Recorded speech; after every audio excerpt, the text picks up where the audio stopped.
Muchendu, jambo. I want to say hi to every viewer of this program. Sijipotea kwa ubaya. About a month ago, I lost my mother-in-law. Pole sana. And I'm a student follower of our tradition. And one of the best things and practices we do is we mourn our people the best we know how. And that is most of the time not doing what you love doing. So it says take some off for at least a month as we mourned my mother-in-law. I remember she passed on the very day I was here last, and I had to put myself together and become a host. The day you are the host. And I hosted the show. And it's painful, but it's something we have to accept, that she's in a better place. So I am officially back today. And where I left things is where I am starting them again. So I'm glad to be here. I've missed you guys. Are you happy that we have not moved since you left us? No, I'm happy that the taco has continued. I'm happy that since I left, we have had very good guests coming in the show. The fact that I have not been here myself. Not since you left, since you took a break. Since you left, out of Griholiam. Since I took a break. So I've been following the show. I've been doing the recap of what has been happening. And I think from the way things are going in this country today, I kind of think that in the last 1 year we have been cooking numbers of COVID-19. Sure. We have just been doing cosmetic information and reporting of COVID-19. And how is what we have in COVID? We did not have COVID-19 then. Right now is when COVID has hit and hit hard in African nations. So I think we are paying the cost of having played with the numbers and joked around with people's psychology. Today, what is happening today, Bitok, is what would have warranted an entire lockdown. It is what would have warranted some of the things, secession that were done before. Because the rate at which we are losing people and the rate at which we are also losing leadership, both leadership of the church, leadership of different political orientations, leadership in business world. We have lost, in the last 1 month, we have lost a lot of people. And therefore, we exhausted the opportunities that would have utilized them now to do a lockdown. Today, people are broke. If you do a lockdown tomorrow, utasikia watu wameanza kuvuja maduka ya watu. Sababu hawana pesa mfuko. But then, this is the kind of leadership we gave to ourselves. So kwa hivyo, watu wajipange tu na wavumilie. Hii serikali ya Jaden imetupeleka. Asikia mnaanza kumwambia siku hizi maliza uende. Ati tuko na mambo mbili tu, maliza na uende. Let me be very honest. It is only that Kenyans are bright and Kenyans cannot be. I don't think Kenyans are bright. No. Kenyans are bright. You really overestimate. Let me tell you. Yes. Very patient. One, I'll tell you, Kenyans are very sharp. And I don't want to say patient. It's only that most of the time we pray dumb and we pray stupid. Otherwise, this nation, if Uhuru Muigai Kenyatta had his way, he would have done the same thing Magufuli was trying to do in Tanzania. It is not lost to our mind that he crushed the entire opposition and the entire assembly, National Assembly of the nation of Tanzania only has one single opposition MP. So it is rumored that he was going to extend his term in office. And there was nothing that was going to stop him. In any case, he had 99.9% of the entire Tanzanian assembly is members of CCM. So today, when I see BBI and when I see these attempts, I see Uhuru also being sharp like Kenyans, trying to hoodwink us, probably to find a way of staying on in the office. He may probably not necessarily stay as a president, but he was going to find his way around to continue being in the executive.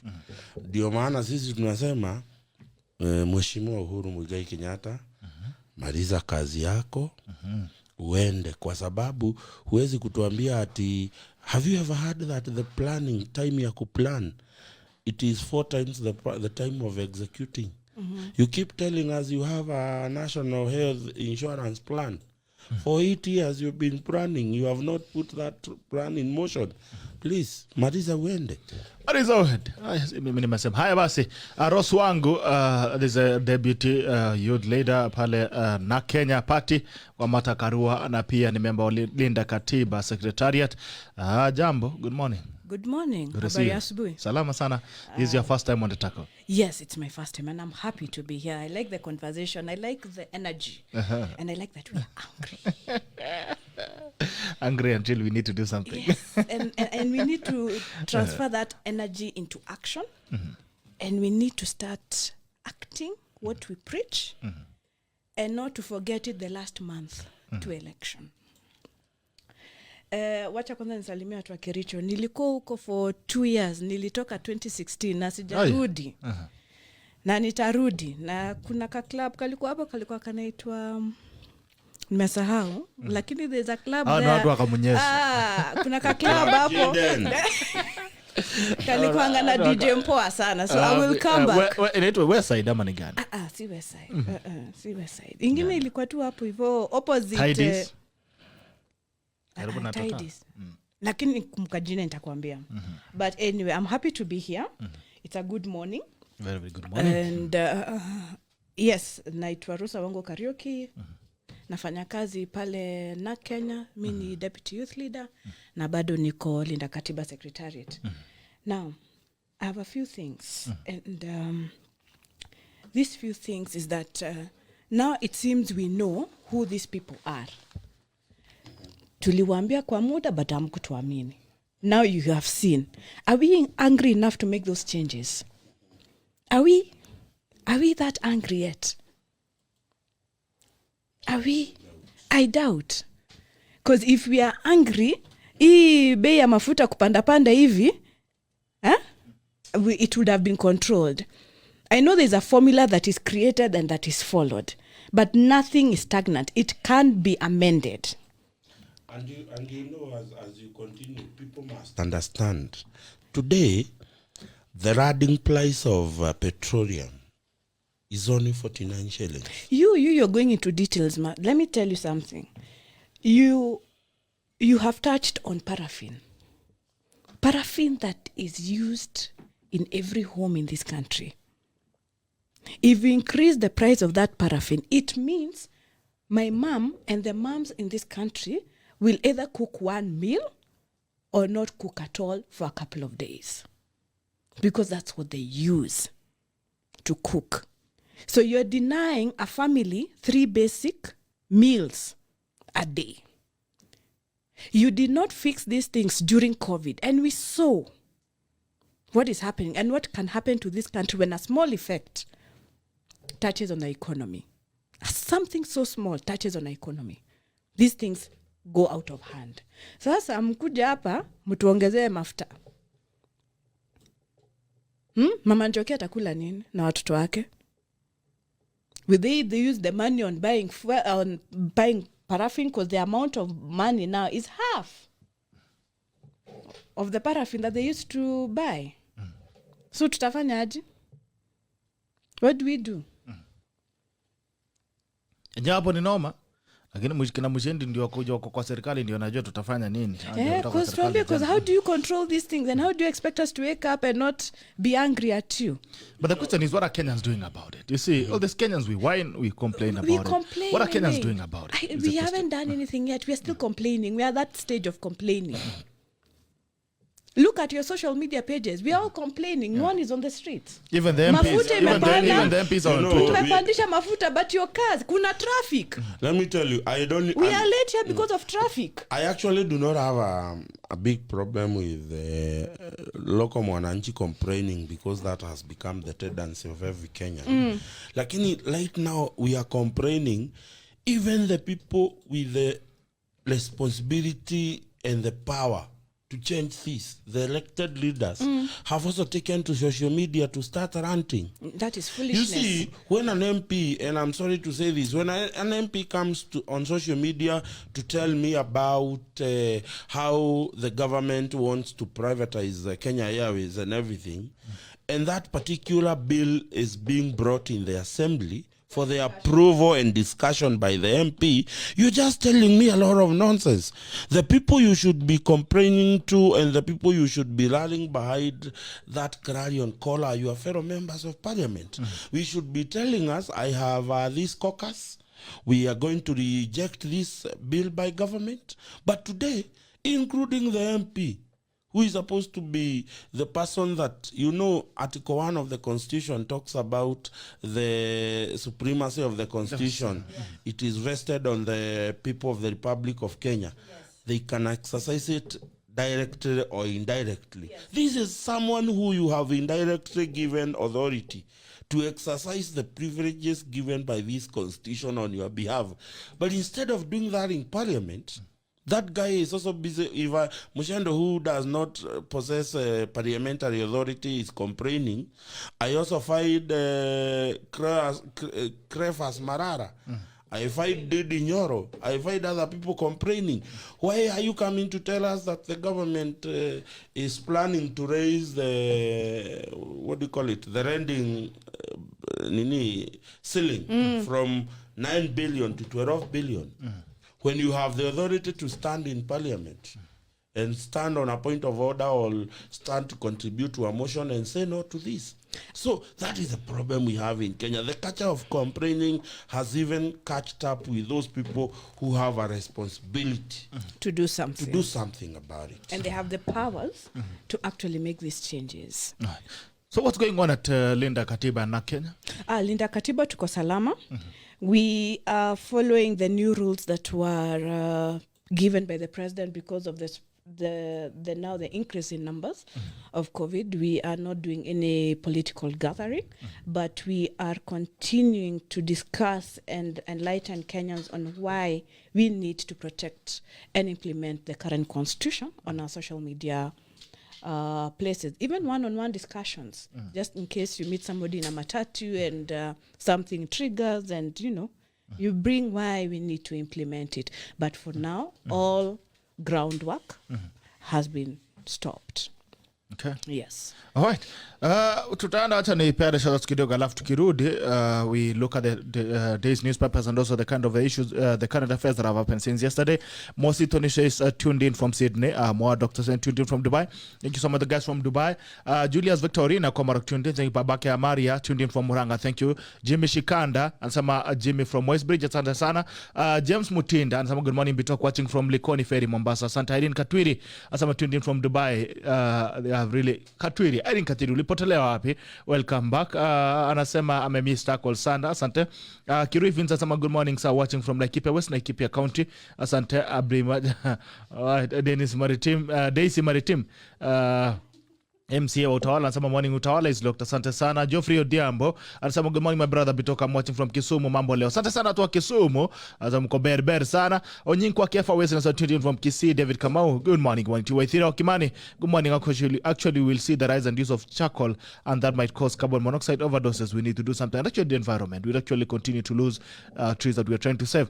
And Kipchirchir anasema tuned in from Konoin kwa Iwa region. Asante sana. Godfrey Kaimenyi tuned in from Mombasa. Asante sana watu wa Mombasa, nashukuru sana kuwaona. Naona pia Elas Murithi anasema tuned in from Dar. Asante sana watu wa Dar es Salaam, natumai kwamba mko salama.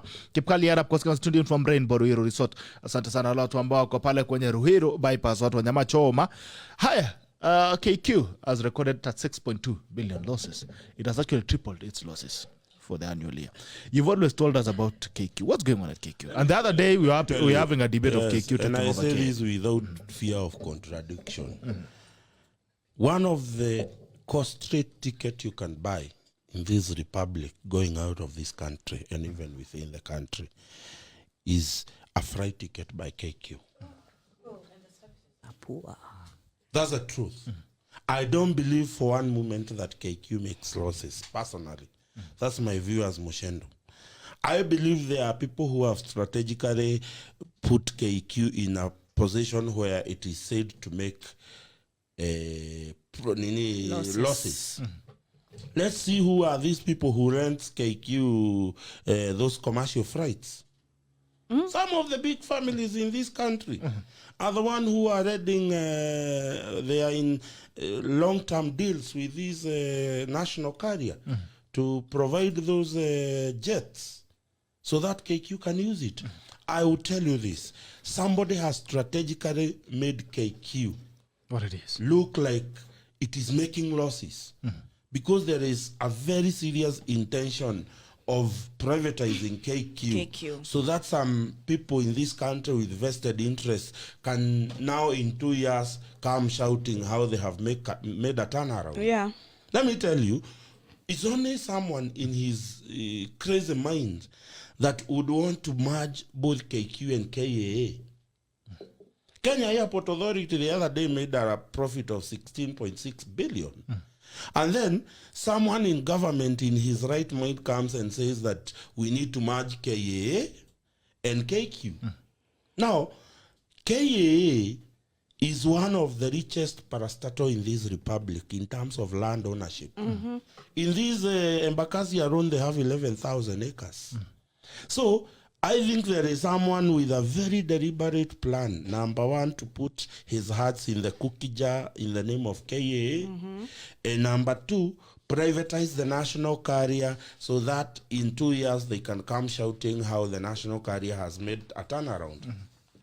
Let me tell you, why did we loan money to KQ, Kenya Airways, and then a year later, or almost less than a year later, we had these consortiums that has led Kenya Airways money come together and convert the money they led to Kenya Airways into shares.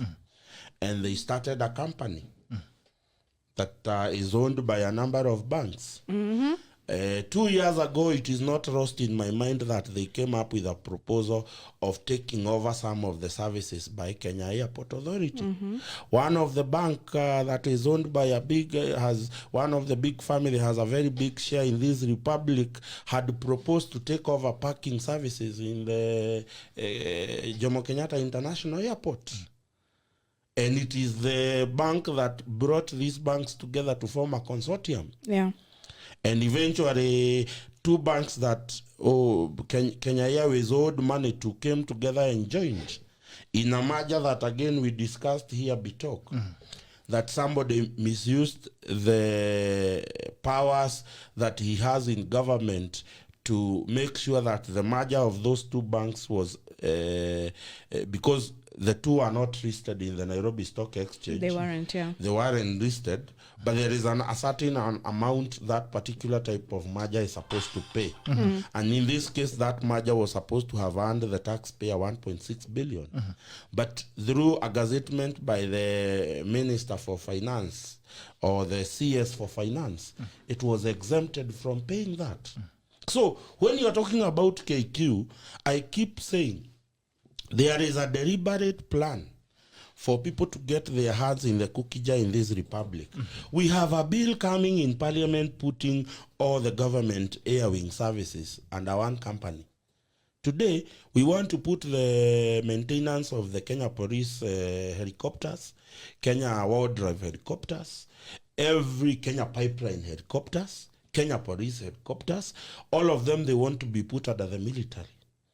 Now, what you need to ask yourself is who has the contract within the military to service the airwing service of the Kenya military? And that is where you realize where the game changer is.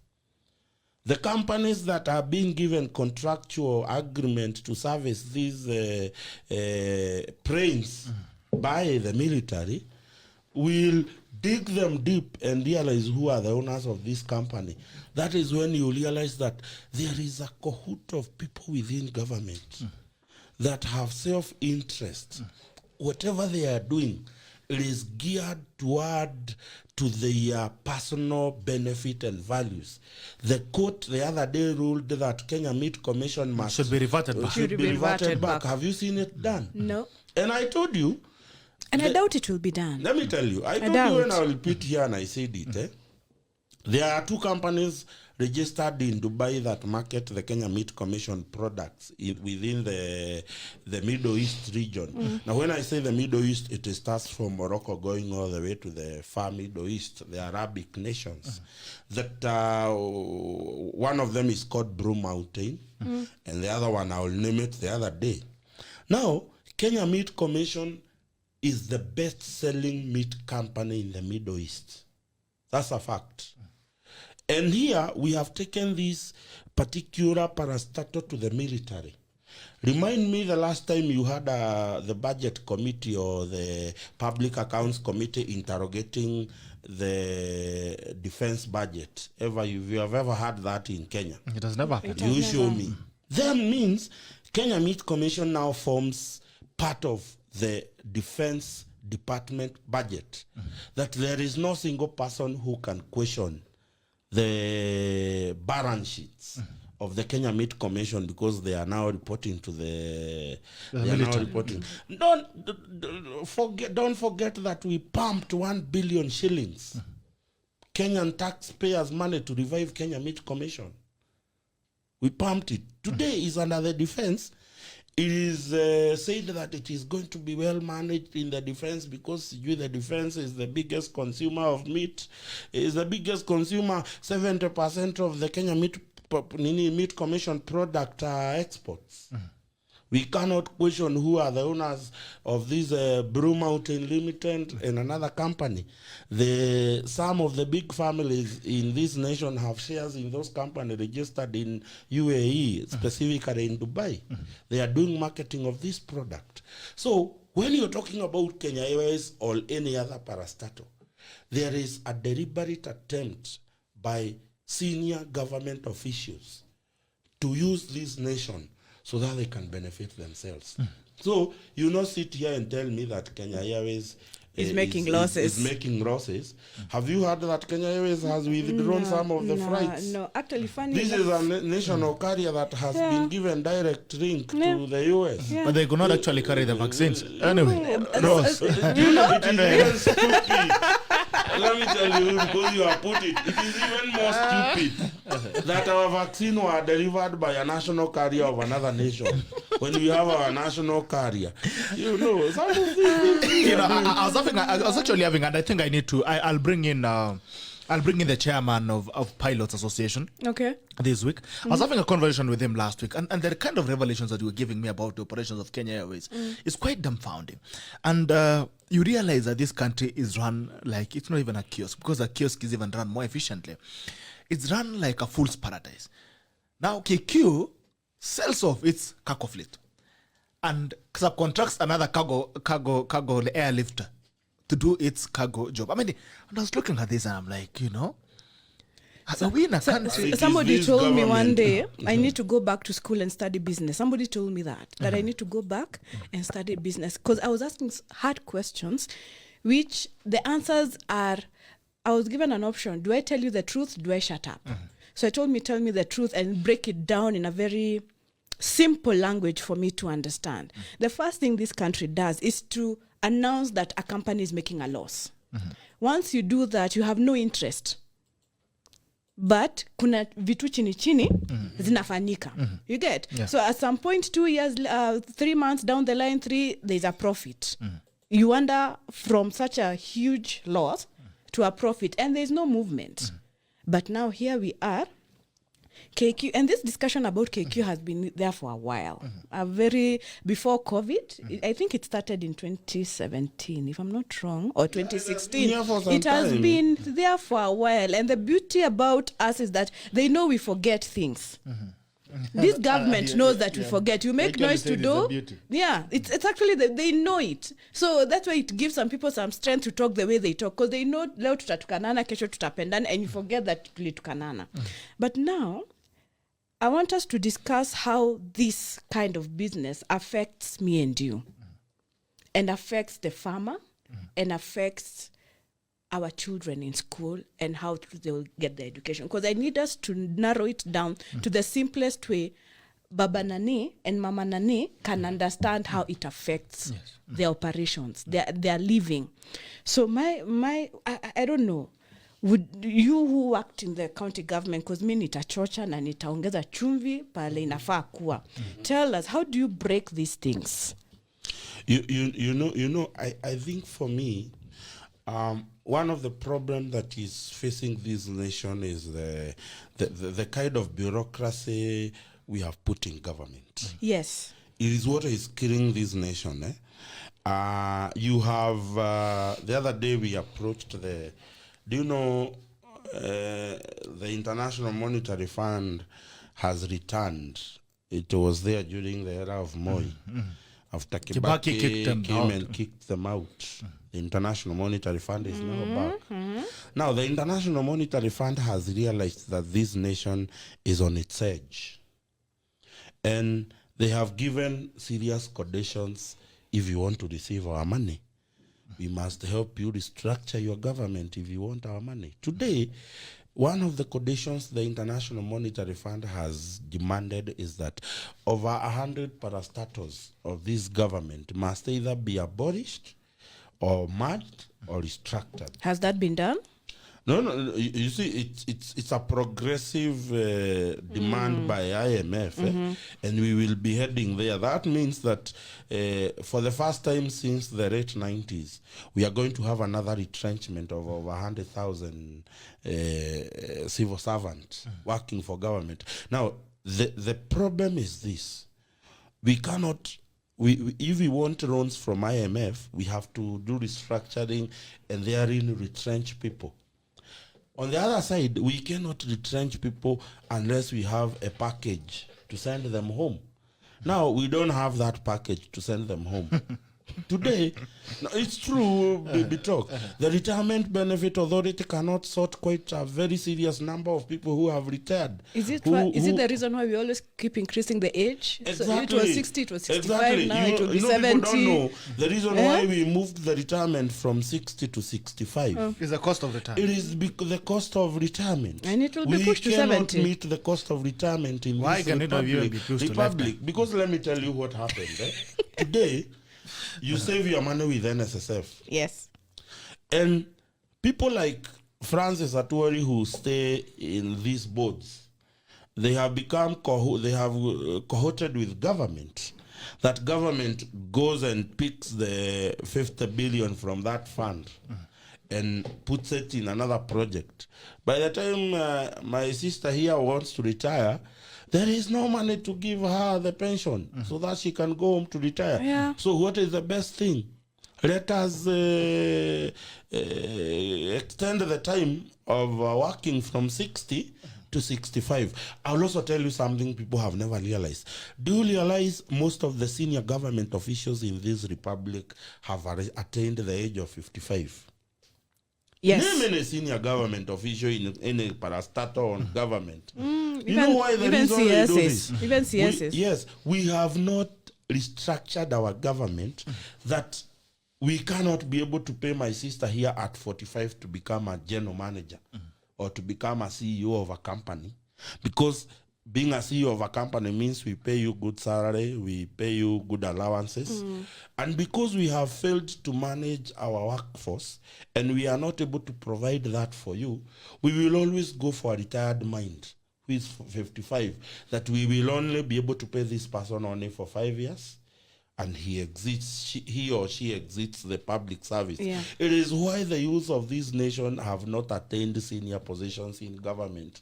Because if you attain a position at 35 years, they expect you to pay you big salary for the next 10 years. Not even 10 years. If you were given a CEO position at a parastatal or a senior accountant at a parastatal at 35, you will probably work another 20 years. Yes. Or 25 years.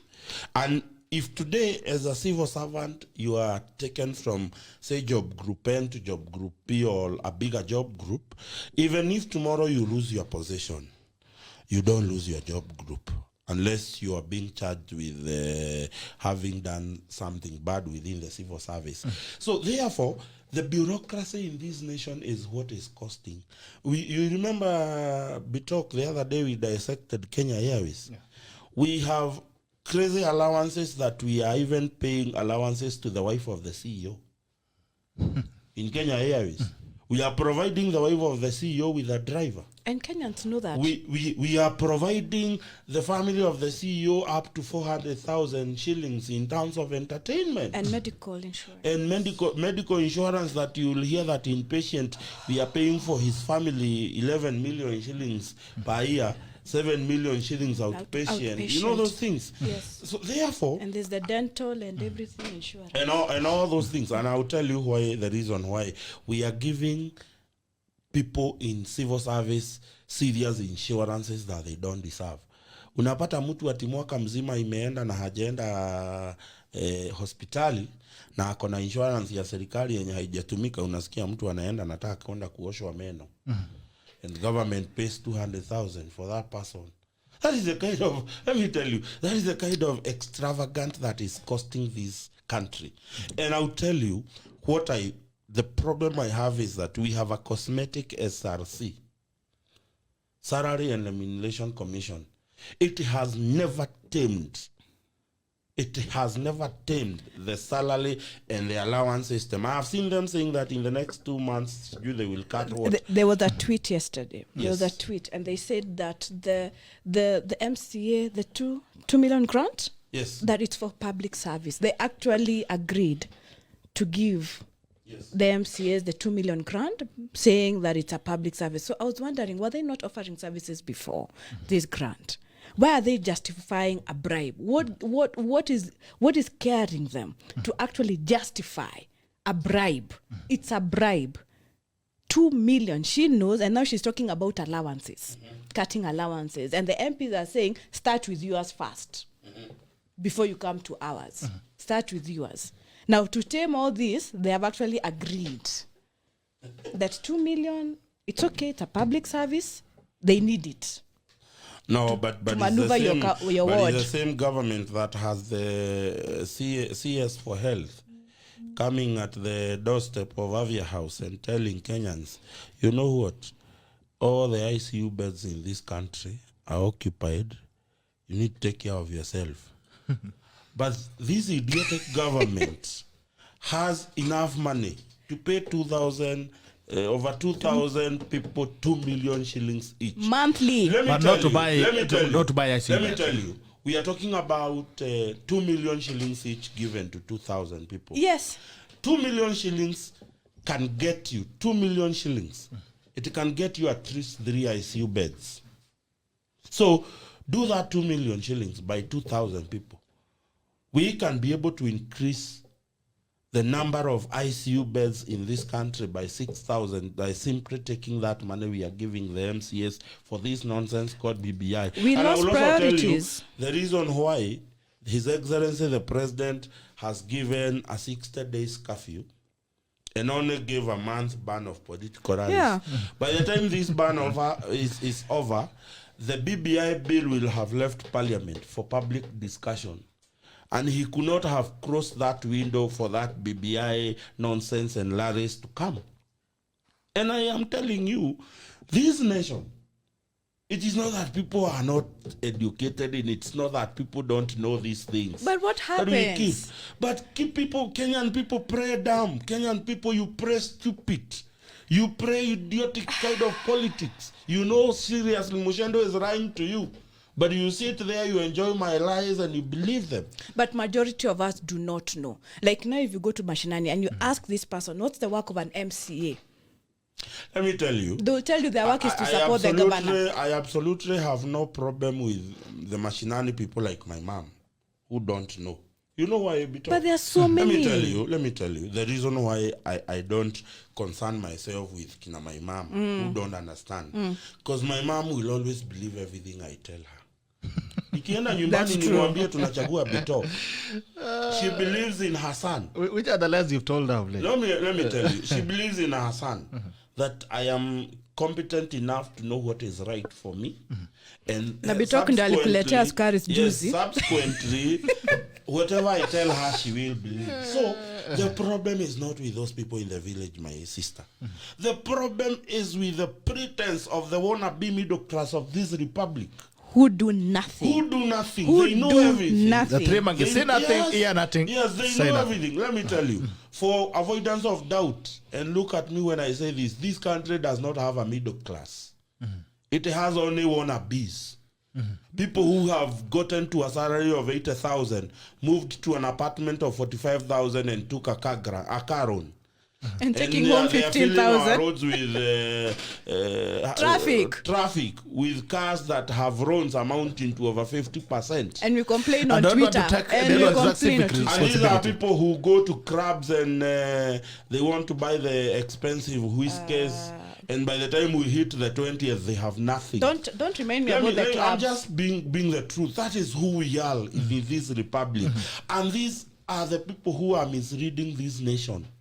These are the people who know everything that is wrong with this republic, but they choose to look the other way.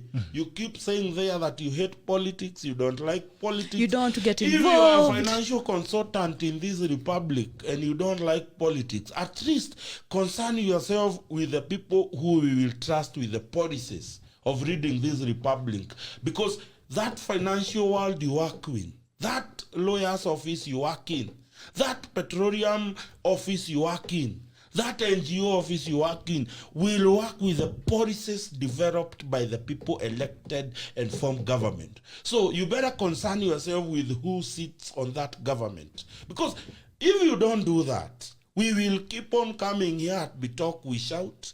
We will shout, today is March 2021. We are going to shout and shout. March in August 2022. The same people will make the same idiotic mistakes. And we will start a song of shouting again. No, but I thought we learned last year in 2019 during COVID. Learned what? We moved houses from an 80 or 45K worth of rent to, people don't understand. They don't see the effect of that. You look at social media, there are people I was shouting. in groups where people were asking for rent. Let me tell you. Groups, WhatsApp groups, support. Let me tell you. Kenyans are still shouting that Mutuetu syndrome. Let me tell you. This container depot here is CDM. This one. Do you know the people who are affected so much by some of the decisions made in foreign imports are the people from out Kenya? Yes. Do you know when the president and the county government of Nairobi decided to decide on houses built, sijui riparian rad, sijui what? Do you know the 70% of the people affected were who? You know this Mutia Central. Adwanyoba. Kogeria. I'm from Central.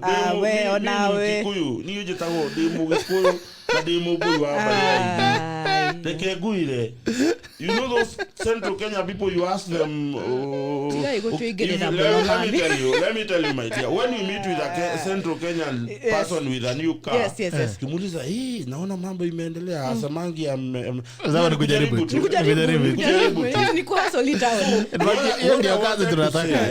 some of the decision that has affected these countries negatively economic-wise have affected the people who are from Central Kenya. These are the people who are being told now they're supposed to rescue. 2017 twice we decided tukasema gakanega itugagwiciarira tukatoka tukapiga. Wait, you went the second time to vote?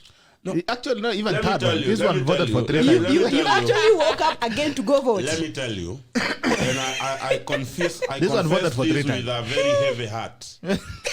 A very heavy heart.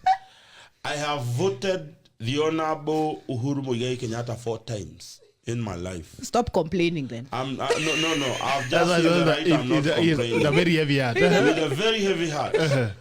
I really sincerely want to apologize to anybody that I convinced that Uhuru Kenyatta was the right choice for this republic. I voted for him when he was, my first time to vote was in the year 2002. And I voted for Uhuru Kenyatta when he was the Kano candidate. Yes. Are you guys? And yes, subsequently, that is why the entire Kiambu county as it is today ended up with all MPs from the Kano party. Yes. In 2002. I fast forward voted for Uhuru Kenyatta in 2013. We voted for him first time in 2017. Subsequently, after the election was nullified by Justice Maraga, Emeritus. yes, we met, some of us met at Brew Post and coiled a campaign narrative many of you will remember called Wembe. Hure. See you shout in the mouth. He has really invested. So I am not bitter because I never and I have never sought for a national position in the government of Uhuru Muigai Kenyatta. In any case, I came to the county politics through the government of the Honorable William Kabogo. Okay. So my interest has always been vested in my county. But I will say this, that this idea of Mutuetu is what is killing us. Because we could not hear anything. And I think we need to change our laws. If I was the one crafting BBI, I'll tell you of a law that has been developed in the UK. If today you vie for a seat, an MP seat in the UK, and you base your election on a lie, and the person you are contending with can be able to prove it in court, that ulikuja ukaambia watu Bitok ni mwizi, Bitok ni murogi, Bitok ako hivi, and people developed a certain hatred toward Bitok, and subsequently Bitok is from a single mom. Yes, Bitok does not have a father figure. He may not be able to read. If there is an MP in the UK who has lost the seat because he based his campaign on a lie, subsequently, if that law was to apply in Kenya, Uhuru should not be president. He came to us and he told us on how Raila Odinga is mad. No, but are you the same people who crafted and said that because he has money, he doesn't need money? Anyway, is it you? No. Me, it was never about interest. It was not you. No, it is not You see, when it came with that narration, it was following each other with that narration. Now it's the time of denial. I was involved with Wembe Niule Ule. I was involved with Bere Kumeria.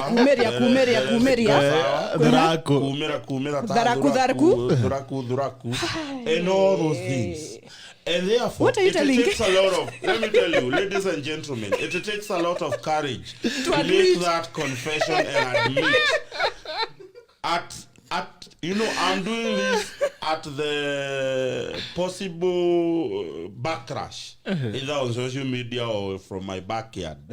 But nonetheless, that is the truth. I picked your phone today. Yes. Nonetheless, that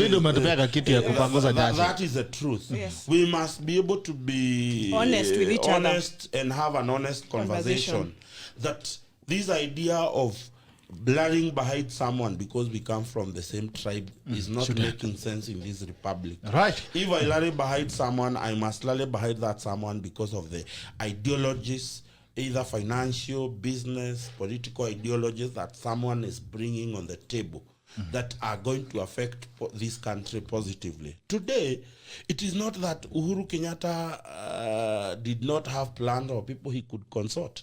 Today, why is it that Kibaki's administration had so many successes in terms of finance management? It is because Kibaki accepted people like David D could advise him because they understand the nature of economics in the country. this country. Yes. Right. And that is why he was able to be one of the best fiscal planners. Yes, Right. So I think that is a problem with Uhuru Kenyatta. When you put parrots But to advise you economically. Kibaki had the interest of the people. Sincerely speaking. And he had a blueprint. He had a blueprint. For him to look for the best, it's about the interest of the people. And you realize that inasemekananga hii serikali inakuanga na remote control somewhere. Utatuambia mambo hiyo remote juzi wa Tanzania. As we know the conversation Castro teach ndawaambia mahali remote ilitoka, hata mimi niliona mahali. Castro just some the show is more of revealing what the big boys are doing behind closed doors. Mainstream media will not tell us this. Asante sana, thank you so much Castro. Karis John says, remember KQ sold their parking space given to us by the Queen in Britain and thugs pocketed the loot. Hallelujah. David Kamau anasema Muchendi is oozing wisdom. Asante. Robert Kithire following right from Limuru, say I to my neighbor and buddy Governor Muchendu. Nice views. Asante sana. Abbas Njuguna, KQ money seems to be going into some individual banks accounts. Only a small amount is left to fuel and service the aircrafts. An airline making losses is next to impossible. This is a fact. James Mwenda, guys, on the matters I see, it's not just about providing beds. Remember, for every ICU bed there needs two specialist nurses per shift, and actually you can finance this. Waithera Kimana says you hit a nail on the head, Muchendu. Jen, we can't have misplaced priorities. MCS 2000 times 200, that is 2 million. Martin Elamani says KQ, SGR and some banks are same WhatsApp group. But actually need to talk about SGR. It has been reverted back to Kenya. It has been making losses, so I mean we can only predict what's going to happen. Kiproti Koromicha mwenyewe all the way from Nakuru sema today you need a fire extinguisher. General Bitok leo ni maukweli tu, watching from Nakuru CBD. Asante sana Kiproti Koromicha all the way from Nakuru, na mwepotea sana dadi. Waithira Kimana sema what 4 times umechekelewa sana Muchendu mara 4. Kiproti Koromicha, I'm loving this discussion. Asante sana Koromicha. Benedict Ketwany ansema 4 times is not a joke, serious confession. Proper investment on Uhuru, you should be getting dividends by now. Munga Aluta continue anasema tuning in from Convent United Kingdom, enjoying the show. Thank you so much guys from the United Kingdom. Kidi Kamila sema salimia wa son of Limuru sana admission. Sasa basi Juguna Kibaki Eda Blueprint while others have their own interest. Wow. Betwell anasema Betwell tuko pamoja from Kericho locked in. Doreen anasema also touch on the Somali-Kenya disputed border. By the way, you'd love that conversation. Kenya has actually pulled out of that discussion. And after pulling out, it has come again and say, no, bring it back. We'll discuss it at home. And when you look at the way what the Somalia are demanding, actually, yes, we will not have a coastline. Yes. We will not have a coastline. Do you know people? They will not. As you did the comment, people must. Let me just finish with this comment. Abraham says, thanks. I'm feeling myself in discussion. Say I to all. Asante sana. This must Nasir. This must KQ tickets most expensive in the market and always sold out. Asara itatoka wapi? Florida, Miami. Haya, you're telling us something about. I was saying, people must understand that the coastline was never part of the colony of Kenya. You know, understand why we always and must have always a minister or people in government from the Swahilis. It is because the coastline was never part of what you refer to as the colony, the British colony. It is actually agreed, if you read your history well, that the Nini, what do we call them, these people from our Warabu Hawa, walikubali kuja pamoja so that we can form one nation. So you look at those coastlines and the nonsense, the people who are reading delegation, you know, at least I know, I don't know so many things that Kalonzo Musyoka can do, but he can be a better diplomat than those people who are currently doing it. Yes, because unfortunately, the serious diplomats we have in this republic, the likes of the former Army General Lazarus Subeyu, who are doing some awesome work in Southern Sudan and other places. But the point I was trying to bring across, I can see people laughing at me here and saying that I need a share with Uhuru. The thing here is that there is nowhere the Honorable Uhuru Kenyatta can claim that the people of this republic have not given him enough support to deliver. You know, what was ironical, 2 ironical things that happened with the Honorable Muigai's speech at Dodoma in Tanzania 2 days ago. About what he learned from Magufuli. One is that he was kind enough to stop his speech as the imam were doing the lunchtime prayers. It's commendable. But I have seen a video doing line in line with what he was doing in Dodoma and what the state was doing in Keno, tear gassing people in the place of worship. It's very ironic that you show some attributes in a foreign nation, you do the opposite. Our government is very good at PR. At home. PR. The other thing that tumejua kwamba nchi za Afrika zaweza endelea bila mikopo kutoka nje ya ugenini. Come back to Kenya. We are a leading nation in terms of borrowing. We are now being told that you know, let me tell you. I told you the other day here, ukafikiria kama mimi ni, you know, I remember vividly saying here that Uhuru Kenyatta does not have a time to review his speeches. He is just a computerized person who starts before a podium at State House and reads what has been given that job. Yes, you know, Uhuru Kenyatta hata unaweza andika from today government will not correct any tax. Na atasoma tu.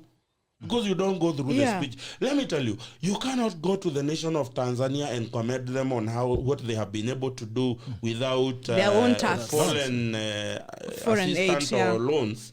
And then, when we look at the Republic of Kenya, where you are a leader, and unfortunately so, he's not just the leader of Kenya, he's also the chairman of East Africa community.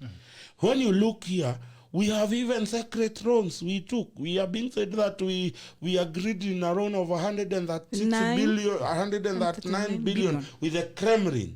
Who takes a loan from Kremlin last year? Surely, who does that? Let me tell you. Uhuru does that. You know, I've seen a post by Mark Zuckerberg the day before yesterday. Mark Zuckerberg put a post on Facebook, and he was saying that the Facebook community has reached a milestone because people have fundraised over 5 billion shillings through Facebook and IG. And then there is a Kenyan who has put a comment there that Mark Zuckerberg, please delete this comment before Uhuru Kenyatta sees it.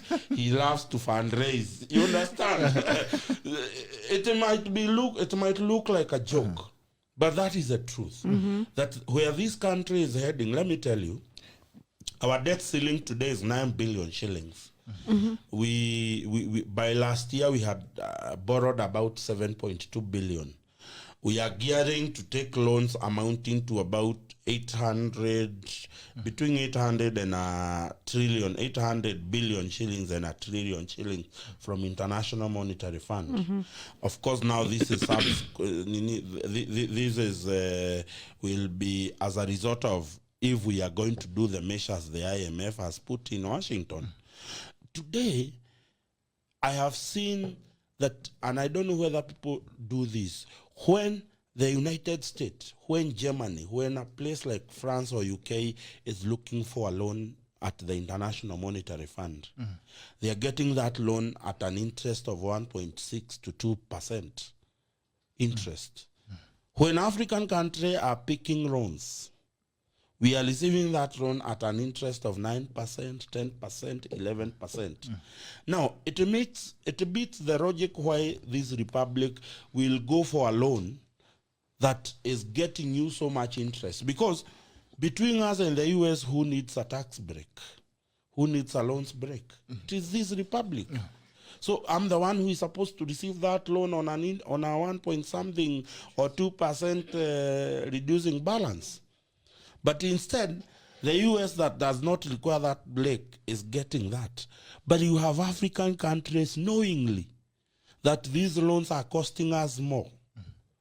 You know, I asked myself why we were not able to manage loans from the Africa Development Bank that was giving us fair rates, that was giving us better paying facilities. And I will also say Uhuru Kenyatta failed to add another lesson he should have learned from Magufuli. I am not one person who is a fan of the late Magufuli. Naendelee kupumzika. I'm not a big fan of Magufuli, I will tell you. Because, but there is one thing Magufuli did that Uhuru has failed to do.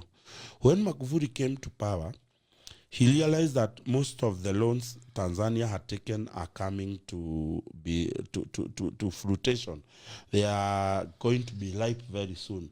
So he set up a team that renegotiated the terms and conditions of paying those loans, so that he could relieve a certain amount of money from paying loans and be able to do projects. I'll tell you, today, this financial year, we are supposed to pay over 800 billion shillings to start that by April? Yes, we are Yes, supposed by to pay April. 800, over 800 billion shillings. And that is money that any loan we take can only be paid from the consolidated fund. Consolidated fund is fueled by the taxes that we Yes. pay. Yeah. So that means quite a very hefty part of the revenue this country collects is going to do loan repayment. Subsequent rate means every development project we take is from another loan, is from another facility. Why is it that this government could not negotiate the terms of loan payments so that if we are able to relieve about 400 billion shillings of paying loan that year, that means we will not correct a loan of 400 million shillings extra, because that 400 would have been taken away from paying loan to doing development. So these are some of the things. Look, as Mohora said, every other project you see in this republic, it is being done on our own. Only few projects within the counties that are being done by the World Bank as grants. And governors are all over shouting about World Bank projects. What they have achieved. And when you look at the money we receive both from our share in the national government and our local revenue, there is nothing we can show. Before you got the newspapers, Rose, SGR has continued to make losses years on end. It has failed to hit its targets. Now, I think the Chinese are also tired, so the company has been reverted back to Kenya, to be managed by Kenya. What do you expect out of this? Poor management. That's what More I expect. losses. More losses. More losses, poor management. Actually, the SGR told the other day in Voi. Yes. We put in so much money into a dead project, into a project that Kenyans did not need. You get? So if we don't manage, and it's true, it will fail, the machines will fail. Everything about these machines is a recycled engine, as I was told. The other one that was breaking the other day, people had to sleep in the middle of nowhere, you know, and their safety was not even guaranteed. So for me, I expect more losses, poor management, and death of a project. It is sad with the amount of money that was invested in it. And Dr. Dick kept telling us, and we could not hear. We refused to hear because we thought, you know, the PR stunts that were being done and the repainting of these things, we thought he was being a hater. That particular project called the SGL was purely based on something called... Have you traveled in it, by the way? I have. I've never stepped in it myself. And I can also I did tell it once, and I can tell you, I can't go back there. The only time a black person has ever steered SGL as the captain was that time Uhuru took the first SGL ride from here to Mombasa. Really? Yes. I didn't even see who Now was, get this for me. That SGL from that day to day is captained by Chinese. No single Kenyan has ever been in charge of any SGR ride. The process, I don't know whether it was set up to look at the gauge railway and what it brings in terms of GDP in the nation of Ethiopia. That particular team realized that SGR cannot even put not SGR, the gauge railway could not even put 1% in terms of GDP in the economy of Ethiopia. So they recommended, let us uproot the gauge railway. In the same path that the gauge railway was using, they constructed an electrical line, railway line. And that made the cost of building a railway line that is modern than our nation in Ethiopia, the cost was half of what we spent in Kenya. To build an SGR that is diesel locomotive powered. Today, Ethiopians have an electrical line railway. Yes. So, the idea was, and I keep asking, before we built the SGR, what was the contribution of the gauge railway in the GDP of the Republic of Kenya? It was none. It was zero. You remember we even tried to privatize and give management of the railway to the Rift Valley Railway from South Africa. They still could not revive the gauge railway. And you remember it at one time it was almost carrying zero cargoes from Mombasa. So the ideal thing would have been uproot that gauge railway. Old gauge. The whole gauge railway in the same line. Build a new SGR gauge railway. But because senior government officials wanted to be compensated for land, brokers who wanted to hold the 30% investment of foreign companies that will come to do those businesses, they could not allow us, and we ended up spending. Do you know that the biggest chunk of money allocated to SGL has gone to compensation, not to the actual project? That's the truth. And I keep saying that SGL has terminated in private land. And who are these people being compensated? Let me tell you. You realize, and I'll give you an example. That's a hot wire. It's a hot wire. It's a hot wire. It's a hot wire. Yeah. There was a time there was supposedly a terrorist attack in Keketoni, in Lamu. And subsequently, most of the title deeds were suspended. And somewhere out of the blue, the Lapset project got its life back. That pipeline is going through spaces in Meru and everywhere where serious government officials own tracts and tracts of land. Do you ask yourself why the government of Uganda, the government of Rwanda, the government of Tanzania were being given thousands of acres in Maimahio dry port? Who is that had the capability of giving private land without following the set-up protocol by the National Land Commission?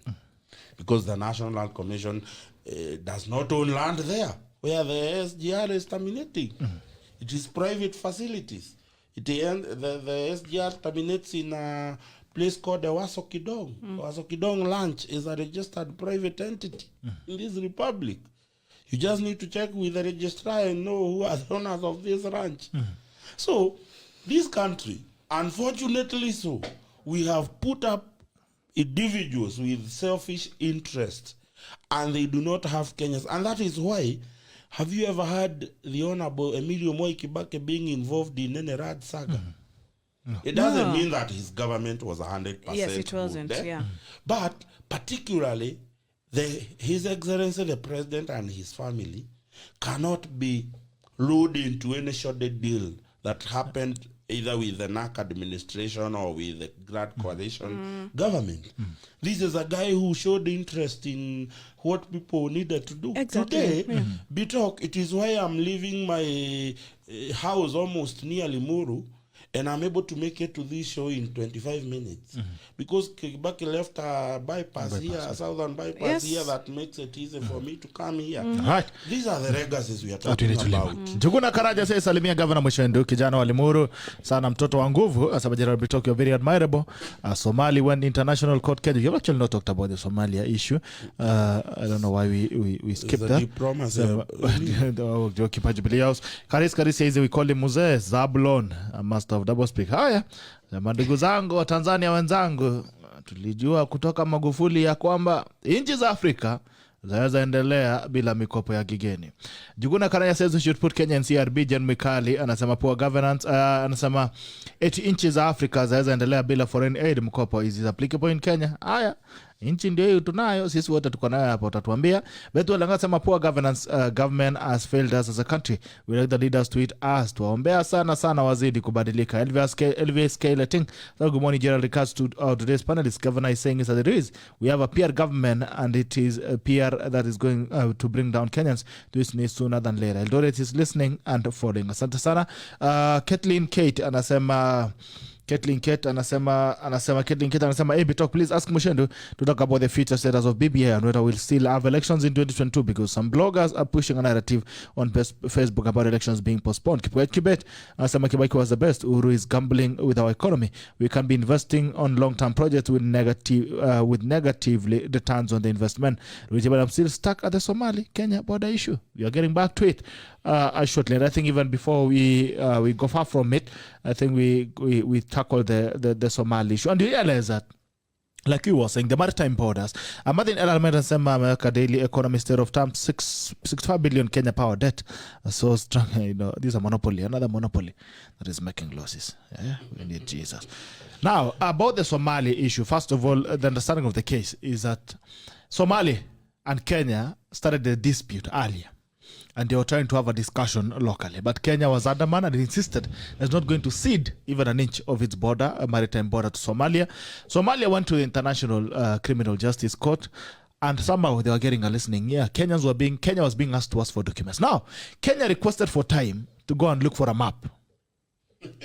And they were given time to go and look for the map. And they were actually given time. Yes, they were given time to go and look at the map. Then they came back again and they said, poleni lakini hiyo map sijui hatujui iko wapi, lakini fanyeni hivi mrudi nyumbani tuongee. Endeleni tunakam. Sema kojeni kidogo tutakuja. Now, the thing is Somalia is continuing to mobilize. And even see the lawyers in Somalia are really aggressive about this case, and they're pushing it. And they're pushing almost Kenya out of the case, because the Kenyan lawyers, I think, are just, gerrymandering around with the case. So Somalia is making an headway, and Somalia seems to be getting the Western backing. Now, there's things that you need to understand about this dispute. If we are going to lose the maritime border that you're talking about, there's something called the Lamu Basin. The Lamu Basin has been known to contain several wells of oil wells that are, in the deep sea, oil wells and all that. The Western countries as well have interest in oil. That's what you need to know. And that's why I keep telling people the gasoline politics will never end, because it's about a resource that controls, it's an economic resource. So if we lose the maritime borders we're talking about, we're going to lose the Lamu Basin that takes away wells and wells of oil. And that's why you're seeing the interest that is coming in. Now, when you look at what Somalia, if you know how the Kenyan map looks like, if you look at the way Somalia is placed, it's placed at the corner, at the top. And if you're talking about the maritime, it's a conversion of where the border ends, your border ends. If Somalia takes what it is asking about, it will go all the way to Mozambique. It will go through all the way, and it will cut off almost 3/4 of Kenya's maritime border.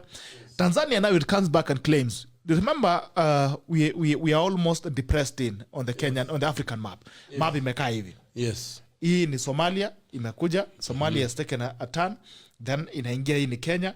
Then this is Tanzania as we go down to Mozambique. Now, if Somalia draws a line all the way, then Kenya only can draw a straight line where it will collide with Mozambique at the end. So what will be left with is a small portion of the maritime border if Somalia pushes that politics. And now Somalia, Kenya and Tanzania, because Somalia was ungovernable at that time, had a discussion. And they shared gentlemanly, they shared the maritime border with Kenya and said, okay, we will to pay mpaka hapa, and now they pushed Somalia up. When you look at it, Somalia has some case as well. If you're going to look at the international maritime border laws, they have some case to fight. But then again, if you're going to use that modus apparently to share the maritime borders, you realize that also Mozambique will come and cut in. It will be like clashing borders in between. Tanzania coming in, Mozambique coming in, and Somalia coming in. So there'll be some serious crisscrossing split in the maritime. But now I think the biggest issue is how Kenya negotiates with its, the diplomatic policies of Kenya. Kenya has failed in terms of diplomatic policies. And that's why you are arguing and fighting with the neighbors. Now you're fighting a case that you don't have a backing. Because as Mushendu has said, when you look at the coastline, it was never originally a part of Kenya. And that's why a few years ago, the coast region are talking about seceding. Pwani si Kenya. Pwani si Kenya. Yes. So I think the Kenyan government needs to get into a discussion, a diplomatic conversation with Somalia and Tanzania and Mozambique on how it's going to share that maritime. The International Criminal Justice Court probably will rule. You're expecting. You see, you're expecting a lot from Kenya. These are the same people who they knew there was a case coming. I think they were not prepared. For them to withdraw, they were not prepared. Let me tell you, and what pisses me off, and that's what is that the International Criminal Justice Court, one of the judges sitting in that particular case by Kenya. Do we also have? Let me tell you, and what I find it outrageous, Bitok. One of the judges sitting on that particular case is called Abdullahi Yusuf. Abdullahi Yusuf is a French Somali. Been sitting on that particular case since 2014. And now today in 2021, It is when Kenya has realized that Yusuf Abdullahi is biased, and they have written to Philip Guata, the registrar of the International Criminal Justice Court, that the judge needs to recuse himself from the court, from the case. That, yes, started in 2014. You just realized today that that judge is from Somalia. He's educated and his roots is from Somalia as a republic. It means that the Kenyan diplomats have been taking this as a joke. Yeah. They have not been serious about it. They thought they would spend money and just buy their way. For them, they buy their way. The fall of Bare, Somalia is just another nation you can just step in. Please, lest we forget that we have also infiltrated the nation of Somalia. And I'll tell you why I fear that the international community might take the side of Somalia at the top. It is the proximity of Somalia to the Middle East. It is the easier bilateral agreement with Somalia to set up what we call naval bases there by international community.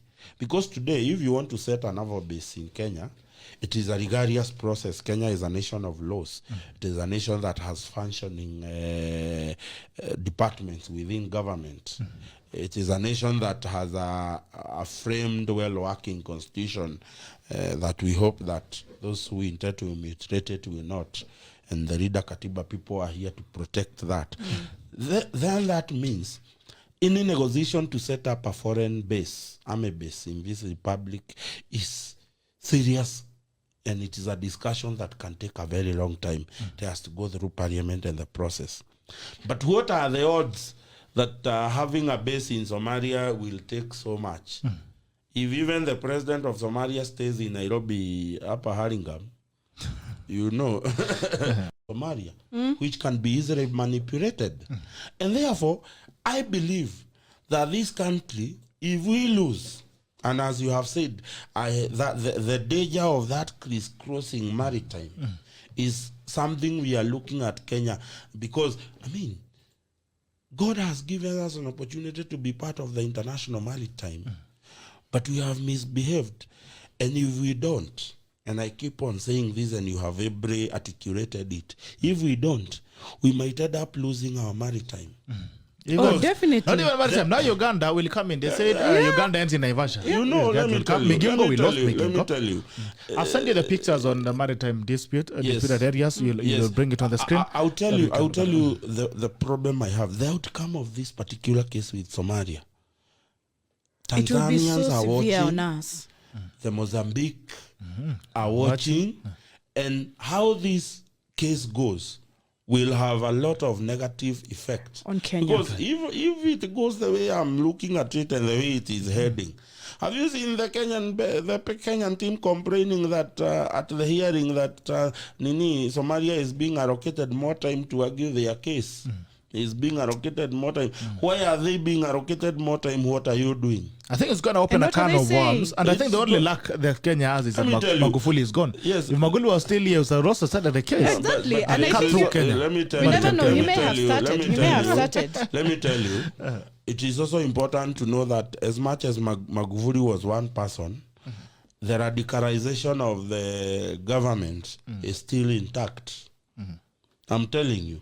The reason why Magufuli was not... Is it the reason why they're still not wearing masks? I'll tell you.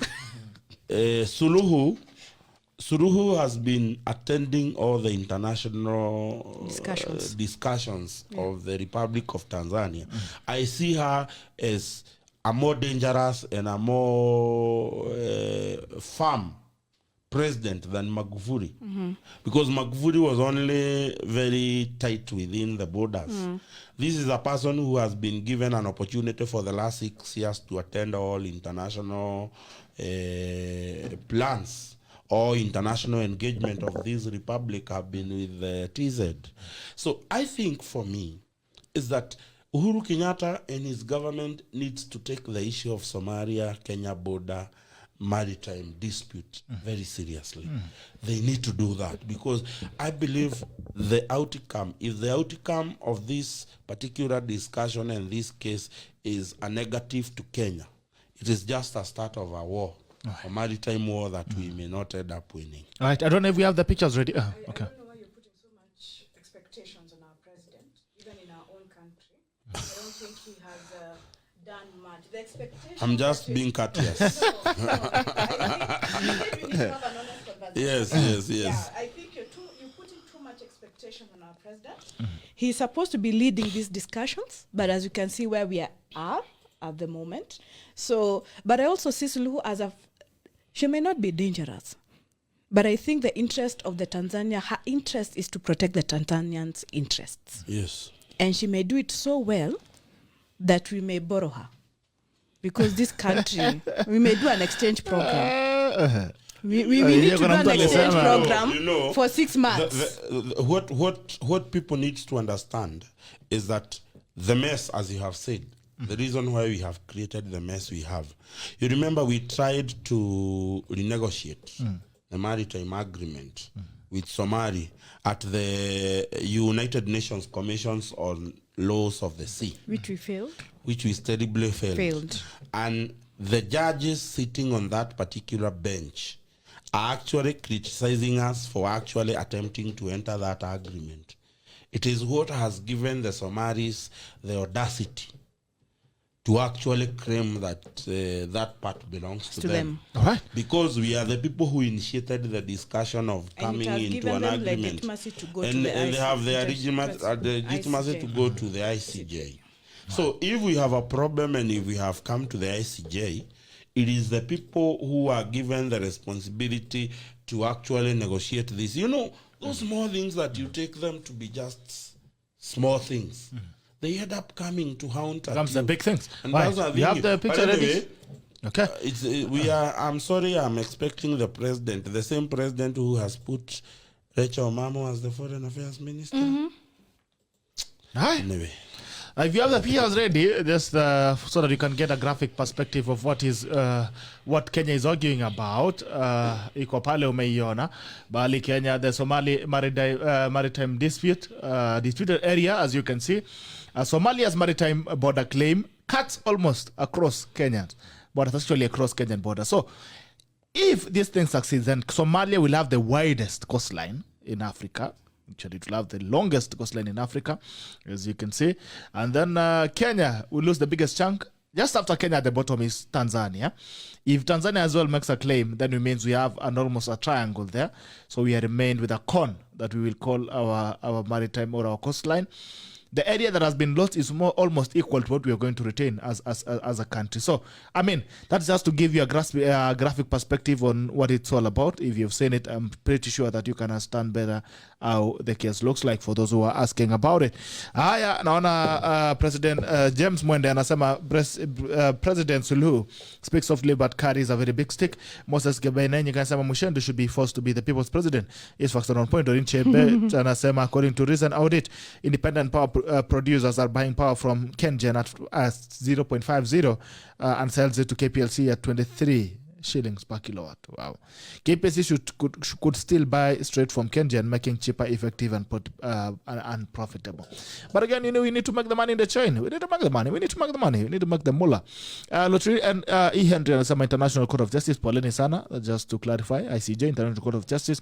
Next is Mwanasama, Kenya is a failed country. We blame our leaders. Mositonish, China watupe share zetu kila mtu since the country is nearly gone.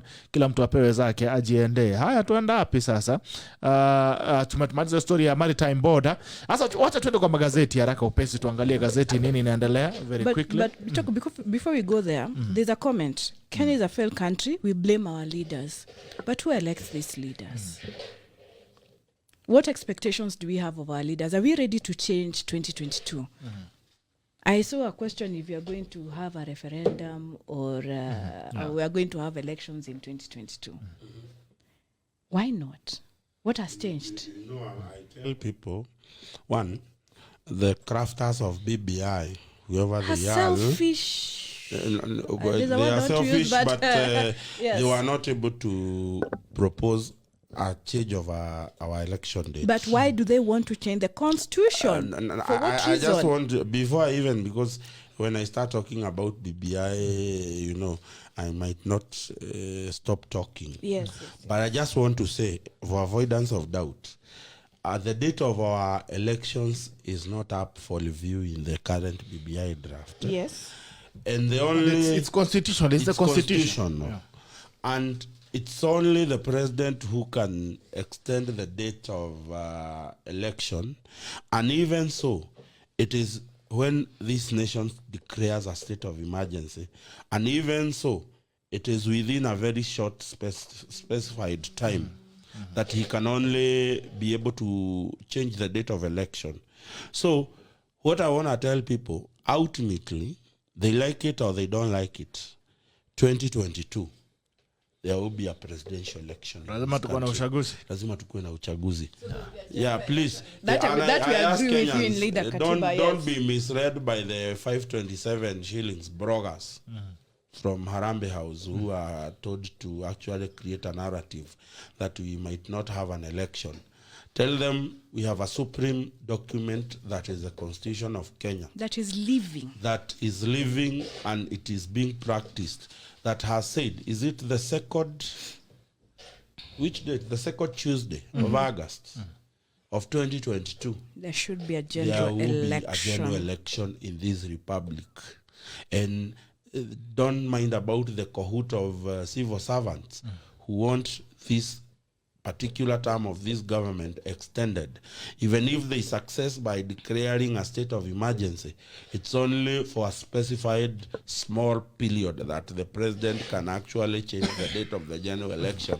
But ultimately, that particular change, even if it was to happen, it will still be within 2022. 2022. All right. Twende gazeti la People Daily. Pale nasema KQ post historic Kenya shillings at 6.2 billion losses. Pay 16 national carrier puts the blame on the pandemic. That's why its annual turnover drove by 15.2%. The pandemic has been all over. People are still making, other airlines have been making money. You guys have been making losses ever since you were born. The pandemic did not come to in 1962. So stop the excuses. Desperate Kenyans in mad vaccine rush. Nasikia kwanza vaccines zinauzwa 1,100 unaweza pata jabi yako haraka upesi bei ya jioni.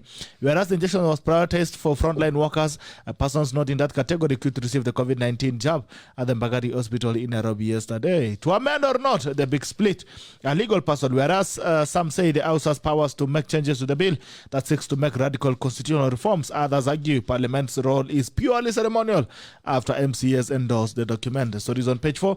Ita debate, Junet Mohamed, Muturi Kigano, Kimani Shogwa, Aden Duale. Haya. Wanasema Zanzibar bids farewell to fallen Magufuli ahead of Friday burial. Anazika of Randa. By the way, Wakristo mnapenda sana kuangaisha marehemu. Kama ingekuwa Islamu ingekuwa mezika kitambo tumesahau na tumesonga. Sasa hii jamaa bado anakaa for 1 week. Anyway. Tuangalia to amend marehemu waende kama ameenda maliziwa. Mimi sitaki kumaliza wiki moja nikiwa nimekaa kwa box. Muturi tells our team lawmakers will have no option but to start debate next Thursday. I mean the Joint Justice and Legal Affairs Committee of the National Assembly and Senate asked 10 days to table its report on the Building Bridges Initiative BBI bill. Speaker Justin Muturi ordered yesterday as a difference among legislators over the document played out on the floor of the House. Muturi told the committee that MPs will have no option but to start debate on the bill on Thursday next week whether or not the team will have tabled its report. Wow. They don't have an option but to start. I mean, Muturi nice. Let me tell you that I'm aware of the status. This arrogance of our leaders, Arrogance. What, Muturi? Lazima debate ifanywe whether they have tabled the bill or not. Let me tell you that I'm aware of the status of the draft report for this committee. I know what they have already embarked on reporting writing. However, let me tell you that you can call all manner of experts from heaven, but you must table this report here. That is Muturi speaking. Yeah, unaweza ita watu mpaka uite Mungu na nani na malaika lakini this thing. The speaker added, as in May, I want to order the bill in the order paper for second reading on April 1. The bill will be debated or without the report. I can assure you that on this day, you will realize that this house has so many experts. Wow. Lawyers say house role in process is ceremonial. That outrageous because we have so many bills that are stagnated in Parliament. Important bills that have stagnated in Parliament. I will tell you, the public participation bill has never left first reading in the National Assembly. Yeah. So what is so special about the BBI bill that it has to be? And And I find it in saying they'll debate it. yes, whether they I debate find it or it not. in bad. So what will bad you be faith. debating? I said it in it is in bad faith when JB Muturi tries to do. Muturi is not a stranger with the law.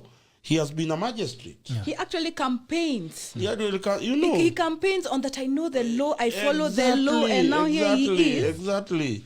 The fact that you are not just a speaker but a friend to His Excellency the President does not give you the authority to come and assert yourself in a parliament that in an unconstitutional way in parliament. This is a parliament that has a house business committee. Yes. That decides on the business of the house. All right. Now, genesis of the split is a split in the committee played out on Sunday after committee members returned from the retreat and failed to agree on what to include in the report. They failed to agree on the proposal to create and distribute 70 new constituencies across some 28 counties after the electoral body chairperson Wafula Chebukati said the delineation of the electoral units is a preserve of the commission. Now, this is an advice again from the lawyers on the same page. Lawyers say House role in process is ceremonial. Legal experts are divided on whether Parliament can effect changes to the Constitution of Kenya Amendment Bill 2020 that captures proposals of the Building Bridges initiatives. The members of the Senate Committee on Justice, Legal Affairs and Human Rights and the National Assembly Justice and Legal Affairs Committee have been pushing for amendments to the document, especially to the proposed 70 new constituencies and the Office of the Judiciary Ombudsman. Ceremonial Road, she explained that whether the Parliament endorses or rejects the bill, it will still go to referendum for the people to make the final determination. Parliament has no choice in as far as popular initiative bills are concerned. Whether they vote for it or not, the bill will still be subjected to a referendum to give Kenyans initiative to decide. Tell you the reason why I know yes that BBI bill so unfortunate that it is not a Wanjiko initiated bill but nonetheless it has followed that particular process where Wanjiko initiates the changes in the constitution. Now, when this bill comes to Parliament through the popular initiative, it is only required that a Parliament needs to pass this bill with what we call a simple majority. But when it comes through parliamentary initiative, it is very specific that it must attain to that majority. Why is there the difference that a bill through popular initiative only requires a simple majority? Why be talk? Because eventually that bill will have to end up to Wanjiko. Parliament has minimal say on that particular process. But if it's a parliamentary initiative, it means after being passed by Parliament, it will directly go to the President for assent. So that means it has to attain to that majority when it is a popular initiative, because the process ends with the President, not with the people. Okay. So, but the popular initiative, whether they vote against it or not, or for it, that bill will still go to the people. All right. There's another interesting story here, and this tells you where the interests of politicians are. Yesterday, the MPs passed revenue bill of the Treasury of CDF law. They were holding the Treasury and ransom and telling them, if you do not giving us the CDF, we are not approving your revenue bill. And the question is, whenever you're discussing issues to do Mwananchi, these guys are never there. Not about CDF.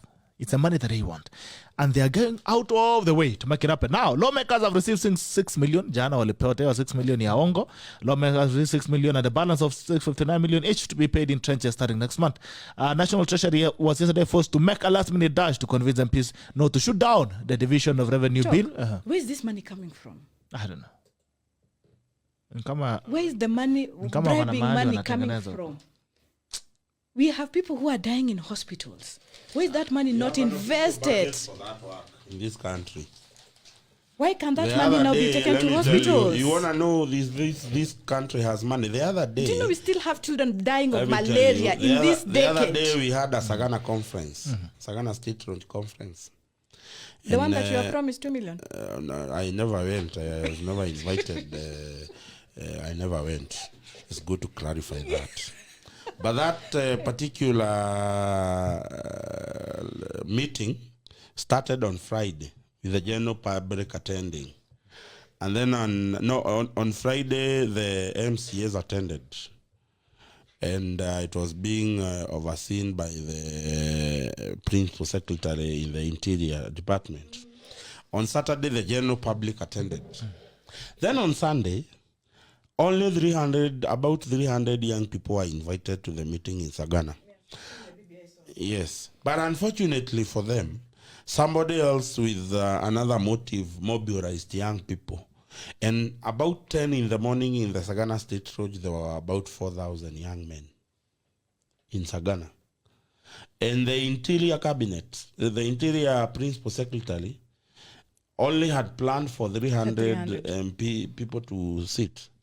But miraculously, in a nation that does not have money, the 4,000 people are arranged in the different exit gates of the Sagana State Lounge, and each was sorted with 1,000 shillings. Akitoka 1,000, until the prerequisite needed number and those whom their details were appearing for the meeting were left. Where did that money come from? It was a decision made in a brink of a second, and you sort about 4,000 people. That means with 1,000 shillings. With 1,000 shillings, 4 million. Is it? Well, no. Is it a million? 4,000 people, 1,000 sorting them 1,000 each is about 4 million. 4 million shillings. Yeah. In a blink of an eye. This country has an official budget for those work. And you know they were in It is why some certain office has been opened in Gigiri where people are collecting money to do BBI. Interesting. Anyway, the standard. By a certain rate there. All right, the standard headline says revealed Kenya's chaotic vaccine rollout stuttering program. Tough was internal bureaucracy and failure to implement set plans by Ministry of Health mandarins have left Kenya's COVID-19 response clutching at straws, with even basic activities such as the rollout of the national vaccination failing to take off as envisioned. That's the story on page 6. Inside MPs fires battle for BBI. So, as the remaining roll, temper and all suspicions flared as MPs traded accusations in a bid to influence the final shape and form of BBI bill, even as the Joint Legal Affairs Committee sought more time to compile its public participation report. What? To compile its public participation report. Ambaye pia ikufanywa. James Orengo anasema nobody should say Parliament's role is ceremonial. Those commenting on this process should be patient. Aden Duale, as a committee, you must tell us the reason you need an extension, and please tell us what is going on behind the scenes in the boardroom. John Badi, the team should avoid derailing and delaying the process and bring the report to us to deal with it so that to give the bill back to the people. Alaga Holwatch says this matter is historic. It will be subject to litigation. We wanted to at least 2 weeks to prepare proper reporting. Junaid Mohammed, this committee is claiming that they have formed a subcommittee to look for experts, forgetting that this is a bill by popular initiative. Kimani Chungwa, I support that extension because this is not an emergency. We cannot accept that this house is a conveyor belt. All right. Pale wameweka Raila Odinga na Uhuru Kenyatta, lakini sio wametoa hapo. This is not a popular initiative. It's about two people initiative. 2 people cannot be popular. Yes, yeah, 2 people are not popular initiative. We need to let's not redefine terms in this country. Just because it's 2 people, it's not a popular initiative. It's not a popular initiative. It's about 2 people who are greedy for power and not ready to go home. And willing to mislead Kenyans. All right. KQ again comes up turbulence at Kenya Airways. Kenya shillings at 36.36 billion loss. The airline posted for a year ended December 2020, the largest ever. Riding the headwinds, the revival of the national carrier now hinges on Parliament passing a new bill that will convert it into a parastatal after reported a jaw dropping the 6.2 billion loss for the year December 2020 against 12.9 billion in 2019. Titanic battle for KTDA directors. A sharp split was witnessed in the fight for agency's leadership, with one camp meeting to elect representatives while another trashed the weekend elections in 6 Muranga factories. That is page. There is a headline of the Standard. Widow produces 16 photos of proof as she photos as proof she married tycoon. Hey, squeezing ndoa ni source of income. God gets 480,000 for unfair dismissal. Naona PS probe au close school in exam center. Kavindu sworn in a senator. Uhuru picks CBC boss to oversee reforms. Yalivyo mambo yalivyo. Naona Standard kidogo wamekuwa kama wameenda na gazeti yao. Acha tuangalie Daily Nation inasemaje. Daily Nation headline, acha niangalia Daily Nation inasema vipi. Daily says a crisis looms as vaccines lie idle amidst a rise in infections and deaths and lack of preparedness in counties. Kenya continues to dither in its vaccine rollout with only 40,000 of initial batch of 1 million doses taken. It's a case of science, skepticism, an inefficient distribution system, deliberate subversion, negligence, or indifference. Daily Nation, Kenya orders closure of camps. The government has ordered the closure of massive Dadaab and Kakuma refugee camps, which collectively host over 500,000 people. Within the next 2 weeks, Kenya is citing national security threats posed by some of the refugees, including past terrorist attacks that have been linked to accomplices of the Somalia-based Al-Shabaab militants within the camps. 11-year union was not a marriage, woman tells court. It was not a marriage. A woman who lived with a man for 11 years in a union blessed with 4 children told court that she was never his wife. The widow is in court to prove legitimacy of a marriage to a tycoon she met later. Hallelujah. Yesu. People fight for you depending on how much you have money. So, kama una kapesa ujue nobody will care. Hata bibi atasawa alikuwa bibi yako. Haya. Hata wewe unaweza lima shamba haiwezi toa. Haya, inside new plot to block Ruto. Deputy President William Ruto is facing a fresh political onslaught from pro-BBI leaders keen to lock him out of their regions in 2022 succession race in a plan that has robbed in a number of governors. The strategy was firmed up in a meeting between party leaders and President Kenyatta last week. This is on page 4. President Uhuru Kenyatta ndiye mlida party Raila Odinga inasipati na watu sasa ile coalition ya watu wale ambao wa BBI. Let us Muslim women wear hijab in peace. We are not complaining, all right? That is on page 2. There are quotes here that we also need to read. Quote of the day: racism is a global evil. It transcends generations and contaminates society. It perpetuates inequality, oppression, and marginalization. Let us work together to rid the world of racism, so all may live in a world of peace, dignity. All right. Farmers' expensive dream of becoming a father ends in tears, premium tears. Leaders unite to tempt Ruto in 2022 bid. Plan also adopting governors Amason Kingi of Kilifi, Kwale Sarim Mvurya, and Mombasa's Hassan Joe. By the way, Mvurya was in DP's camp. Naona amehama. Sasa hii ameingia pale kwa systemo. Wala tu kama tumeenda. Idea is to lock the deputy president out of the regions and restrict him to the Rift Valley. Deputy President the Rift Valley. Deputy President William Ruto is facing a political onslaught from pro-BBI leaders keen to lock him out of the regions in 2022 succession. President Kenyatta, Jubilee Party, back your own. The plan has also robbed in governors like Kilifi, Zamasoko, and all the other stories that follow. Anyway, hizo ndio maadhiri ziko kwa BBI MPC BBI team term extension. Haya, Jubilee ODM set to face off in Minipol. Talking about BBI, you know that the newspapers are BBI. I think it's very strategic. We have friends and relatives who have died because of lack of health services. Anything you guys want to comment on? No, I think I want to that idea of trying to rock out William Ruto, including Rift Valley, and I hope by saying Rift Valley they don't mean that the man to lock him out is Kipsey.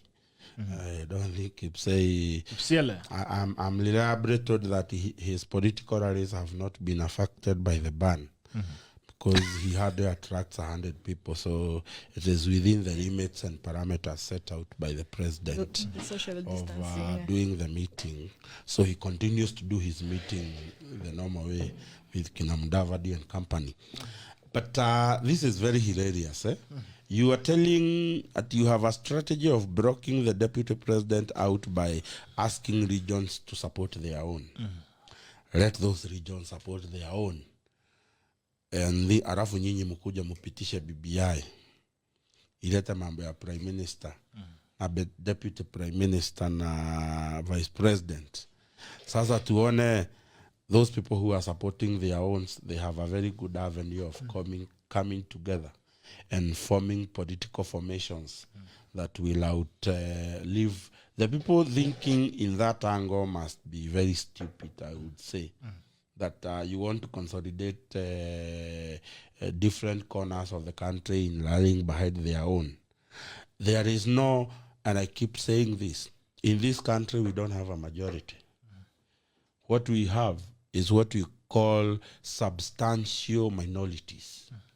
Kikuyu public.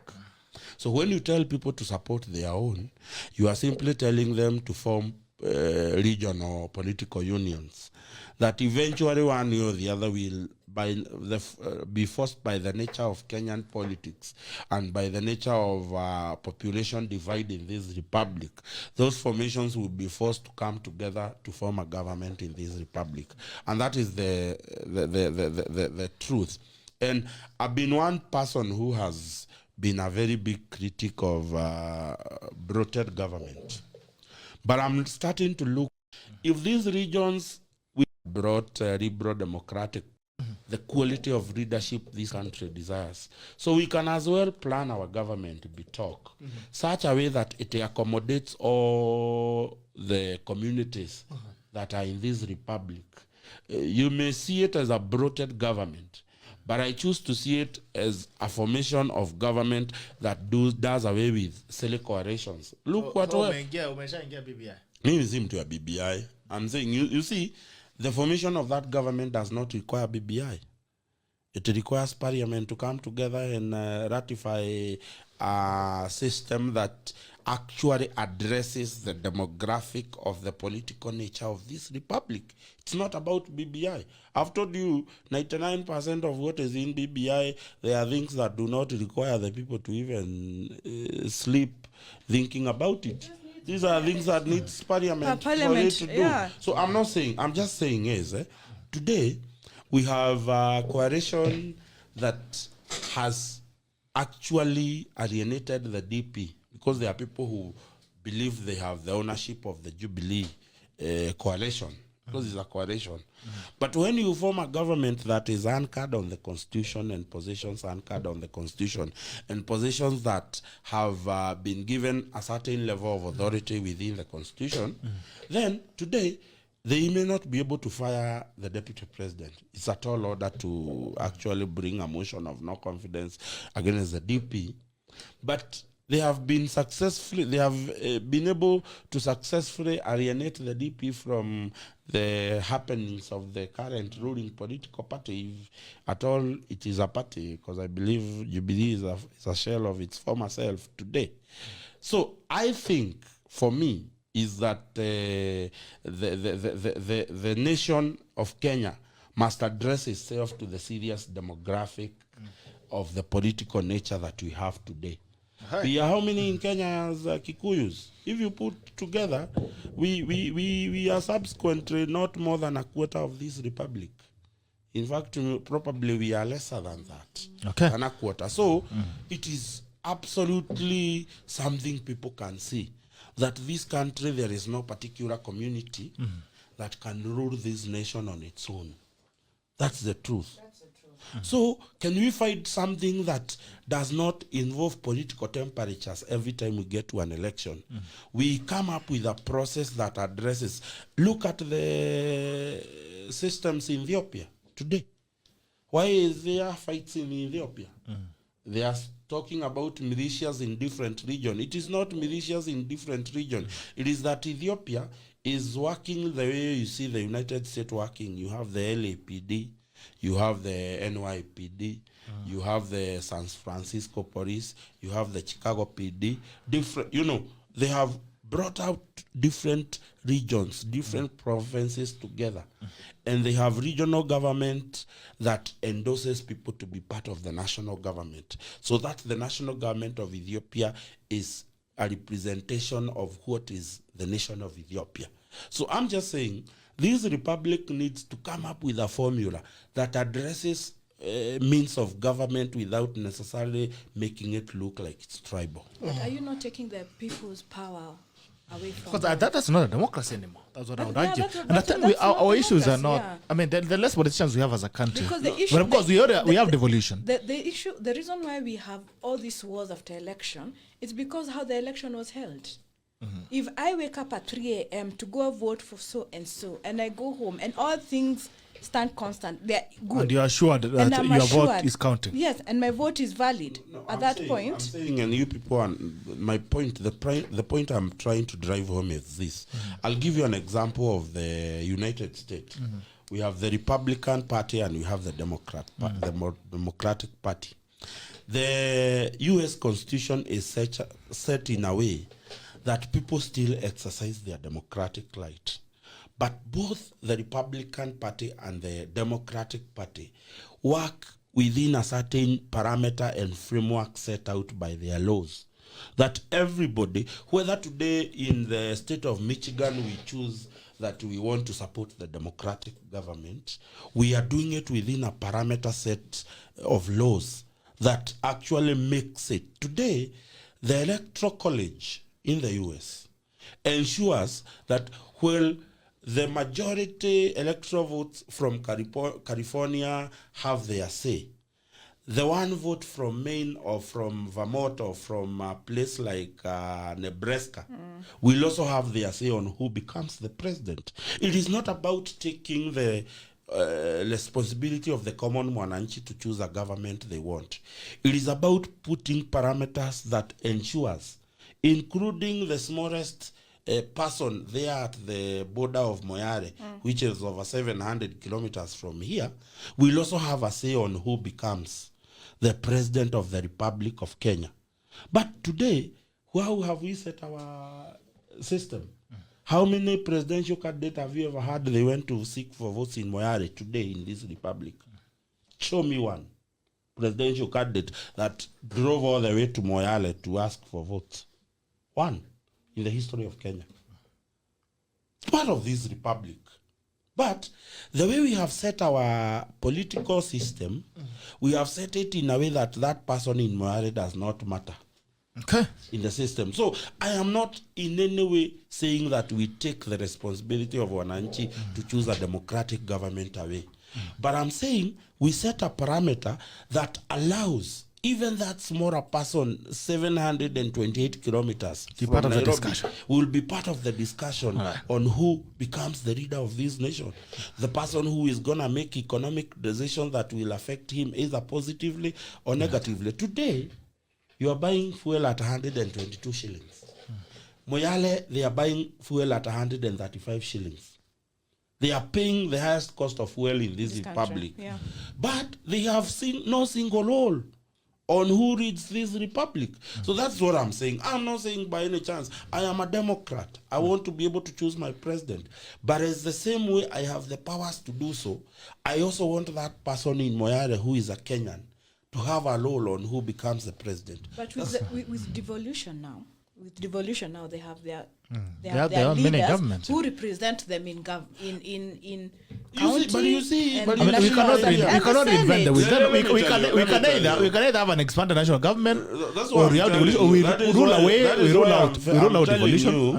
you, what we need to do, we Or will- reform federal governments. at No, worst. what we need to do, when you talk about someone from Mayare having a representative at the county level, and the national level. what is the percentage of the counties in the national cake?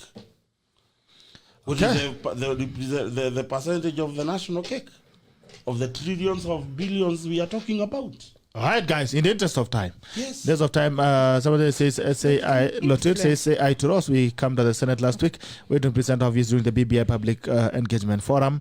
Anaona Rosa kuja kusalimia na Nelson Chiro sema Gerald atutaki kukaa kwa wiki moja kwa box take bana. Wakristo mmoja kuteza marehemu. Benedict Ketwaja anasema kiana we Kenyans are so cheap to a point we can sell ourselves to foreigners. Joke sickening. Nicole Chebichi, the greatest strategy in this tragedy in this country is having a whole generation of hopeless youth, people who have done everything but have been let down by the leaders. So sad to meet youth that are so hopeless and disillusioned. Bernard Ketwan says, watch from Dubai and seriously comparing us. Thank you so much, Bernadette. Moran Duta says, is the closure of refugee camps in any way related to the maritime dispute? You could never know. In this country, you can never rule out anything. I wish to take your last remarks, lady and gentlemen. I'll start with you, Ross. My last remark, thank you very much. I've enjoyed the discussions today. But I want us to take back to our power. Let us not be discouraged as Kenyans. We are more than 40 million. I know we are more than 20 million voters. Our power lies in that vote, that card. Next time we go queuing and voting, please choose for the right leader at the national and at the county levels. My also last remark is that us as Linda Katiba, I like reminding people what we are fighting for. We are fighting for the basic services to be provided to come closer to you. The money used to run this BBI nonsense should come to you, should provide better medicine, better education, better, and even money in your pocket. It should actually give these young people, myself, employment. Not just a few people running here and there with money. So this is the thing. As young people, we have the numbers. Let's take advantage of these numbers. Let us not be misused. You can take the 200 bob or the 50 bob that you are bribed with, but that vote is your weapon to a better Kenya. So utilize it well. You've been told your vote is your power. Mushendu? Yes, I want to end the discussion by touching a few things on my own county, Kiambu. Which has been a bed of so many things gone wrong since the... It's no longer a bed of roses, it was. Has it ever been? Since the Honorable when you joined the government, it was a bed of roses. No, you came here to defend Nyoro. We were told Kiambu is a county of milk and honey. Milk and honey. No, they didn't mention that you have to come with your own bees and cows. Was it? No, that's a good one. Yeah, but Kiambu continues to have issues and problems. My own county, and I weep for it today. And Bitok, please, let's be clear. I have never, at any given moment in this show, defended Nyoro. I've only put facts as they were. And if you dispute that, this is a show of records. I challenge. Yes. I want you to pull a video of me. The day you met the MCA chicken. No. I want you to pull a video that explicitly shows me defending the governor. I just want to plead with the people of Kiambu just to be patient a little bit longer. Continue lying on that bed because we made it to ourselves. But I also think probably it was in the best decision that both the Honorable Itito and James Nyoro were elected in the same ticket, so that when we get rid of them, we get rid of them once and for all. Because in Kiambu, the only visible programs that are going on are the World Bank projects. Take the World Bank project away from Kiambu County, and nothing is happening. We have His Excellency the Governor and his Director of Delivery shouting how they are correcting 50 million shillings a day or a week. But workers in Kiambu COVID Center in Tigoni have downed their tools. They have not been paid their dues. They are risking their lives by serving the COVID patients there. They have not been paid. Contractors, the other day, I don't know whether you saw them on TV, I'll send you the video. The contractors are crying. They have been mortgaged by banks. Their properties are being taken away. But to the government of Kiambu, this is not an issue to them. The issue is having the governor hop from one station to the other, trying to defend the county government of Kiambu that is absolutely doing nothing. But there is something they are doing that I want to commend them, and I want you to go look, when you have time, visit Kiambu. They have installed street lights everywhere that are working 24 hours. It's accommodation that I will give it to them. It's an invention that we had not seen before. That we have street lights that are working 24/7. We congratulate the county government for doing Who pays that. the powers during the day?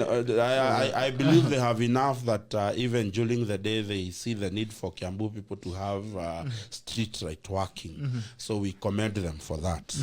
But nonetheless, I want to beseech the people of Kiambu. It is not, the Bible says that weeping may endure for the night, but joy comes in the morning. Our morning is coming when we shall send all these criminals home.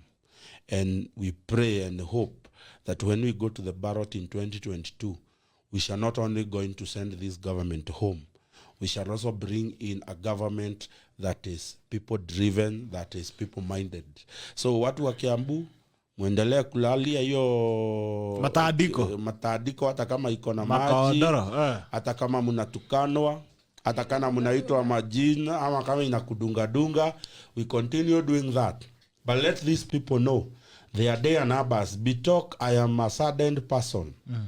officials of the Kiambu County. Na ujaambiana will resign by the way. I'm no longer part of the Kiambu County government. I did not, it would not have been morally upright for me to criticize a government that I was in. So I left government, so I'm able to criticate with a conscience that is very clean. The other day, the members of Kiambu County in Liburu sub-county were planning to take away a plot given to Mzee we nicknamed Sunday. Mzee Sunday has been known in Limuru to have been the person doing the beautification of Limuru. He was given a plot which he converted into a nursery of trees that have been planted in the bus park, in the resting places. So the current administration decided that they will give him a vacating letter from that plot, which he was legally allocated by the defunct Limuru Municipal Council. That Mzee Bitok was given the letter of vacating. His BP skyrocketed and he passed on. Wow. The Mzee is dead. We buried him last Friday. Sad. And the other day, and I'll send you that story video so that you share on your wall.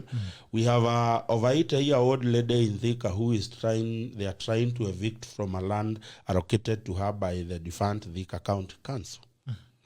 They are in the business of stealing land from people who are legally allocated these lands, but somehow the government has frustrated them through the paperwork so that they can legally get the necessary documentation. And we want to castigate in the strongest term possible members of Kiambu County government, civil service, that are on the onslaught of taking and repossessing plots allocated to older generation of our community for their own personal gains. In the Limuru one, it involves a senior government official in the office of the governor. And we will not stop saying this. Dr. Nyoro, you come to TVs to tell us how you are fighting corruption. Start by sending home the officers in your office that are involved in these cartels that has left Mzee dead. We buried him last Friday at Limuru Cemetery. Sad. With a family that is a low-income earner family, that they now want to possess that plot and leave the family with nothing. That plot is adjacent to the Limuru bus park, and we know they are in cahoot with developers who want to take this plot. They have already allocated the Limuru Health Center that serves the community of Limuru town. The space where the houses of the workers of the hospital are built, they have already been demarcated and sold. They are still within the compound of the hospital, but if you go to the latest maps of the area, they are depicting a picture of plots that have already been allocated to people that are within the compound of the hospital. These are the things that we are saying are happening in the lens of His Excellency Dr. Nyoro. And we are saying, if you're serious about corruption, deal with this. He has an office block that was built by His Excellency, the Governor Kabogo, the one that housed the former governor of Kiambu, the Honorable Itito. Dr. Nyoro comes in and says that he will not sit in that office. Subsequently approves a bill of 15 whooping million to repair his office. He did not repair two offices. He repaired his offices that comprises his office, that of the PA and that of the secretary, to a tune of 15 million shillings. His personal office? His personal office. 15 million shillings, his personal office. Wow. He has faith that he'll come back? Yes, you have. I'll send you the Auditor General's management letter that actually critiques his personal assistant who spent over 1.2 million on I think it's a Madaraka Day event that never happened. Is it the same county that you bought phones? Yes, 19 million. All right, guys. It's the same county with 19 million. And I want to also at that juncture deal with those brokers who are saying, this phone of mine is not a property of the county. I am well and capable of buying myself a good phone. And it is not part of what has been listed as the phones bought by the county. In any case, I was a very small person in government. I did not meet the criteria of being bought a phone or even a laptop in the county government. It's a hilarious government. Right. The spending of this government Watu wa will Kiambu. shock you. This is Kiambu. We have it is where the BBI firstborn, what they say. I heard Nyoro saying at, was it Kitui? That He's is the the BBI BBI firstborn. All right. This is what the BBI Firstborn is doing. BBI children will do to you if you allow them to come to flotation. Yeah. Will do to you. Yes, will do Thank to you, guys. The Kiambu guys, even their second governor within 5 years is not even a year old. They want another governor. So by the end of 5 years, I think an Kiambu. elected governor, not an appointed I think one. Kiambu will have 5 governors by the end of every year. They have a new governor. Now the next one will be Governor Muchendu after Dr. Nyoro. We wish you all the very best. Thank you. But what's going on in Kiambu ni sarakasi tupu ni movie. Thank you so much, Ross, for coming in. Kuna PR gymnastic hashtag inaitwa Kiambu is rising. Kiambu is rising. Ara nimeambia ukiandika rising you light an L instead. Rising. Yes. Thank you so much, Rosa Wangu, for coming in. Thank you, Mushendu, for tuning in. Next week also I want us to talk about there's an issue that's coming up about the cases. I'm seeing that the DPP is continuing to bring in guys from Treasury to witness against the CS, including people who are supposed to be suspect in the East, in Kimwale and Daror, including PS Tuge, who signs revenue and signs off money for the ministry. He's the accounting officer. Is now the witness against his own boss. We'll have the conversation next week, Mushendu, or the earlier that we can. Let me tell you. Wait, no, it's finished. The DPP has how many witnesses? 54. This republic is a crazy republic. The former chairman of the KEMSA, which has minced millions of money of taxes belonging He's to now Kenya. another chairman in Communication Authority. Chairman of the Kenya Communication Authority. Communication Authority of Kenya. We reward evil. Promotion. Do evil. Do evil. And Fanya this maajabu. government will reward you. Haya, tuende tukaibe tuweze kupata zawadi kutoka kwa serikali. Asanteni sana kwa kujumuika na sisi kwenye mtahala leo wa Tackle. Hii ni Tackle na Tackle inaisha sasa hivi. Tunawatakia siku njema, tuonane kesho. Bye bye. Tunapenda.